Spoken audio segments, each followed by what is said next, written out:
Tunay na maglilingkod, gamit puso hindi piso. Ang tanging sinusunod lang ay puso hindi piso. Di kailangan ng yaman, kasikatan, kapangyarihan. May puso at tapang na mamumuno sa ating bayan. Tunay na maglilingkod, gamit puso hindi piso. Ang tanging sinusunod lang ay puso hindi piso. Di kailangan ng yaman, kasikatan, kapangyarihan. May puso at tapang na mamumuno sa ating bayan. Siya si Andres Santos ng bagong sistema. Siya si Andres Santos ng bagong sistema. Siya si Andres Santos, ihahatid sa tao ang bagong sistemang gamit puso hindi piso. Siya si Andres Santos ng bagong sistema. Siya si Andres Santos ng bagong sistema. Siya si Andres Santos, ihahatid sa tao ang bagong sistemang gamit puso hindi piso. Tunay na maglilingkod, gamit puso hindi piso. Ang tanging sinusunod lang ay puso hindi piso. Di kailangan ng yaman, kasikatan, kapangyarihan. May puso at tapang na mamumuno sa ating bayan. Tunay na maglilingkod, gamit puso hindi piso. Ang tanging sinusunod lang ay puso hindi piso. Di kailangan ng yaman, kasikatan, kapangyarihan.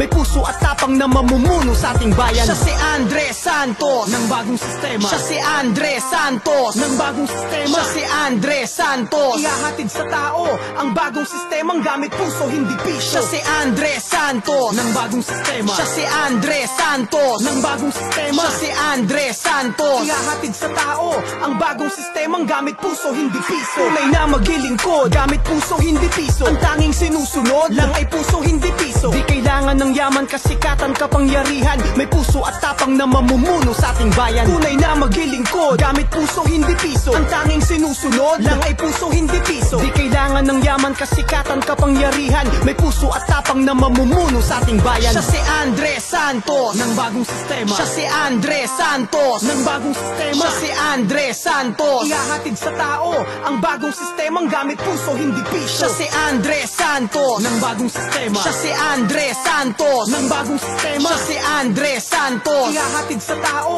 ang bagong sistemang gamit puso hindi piso.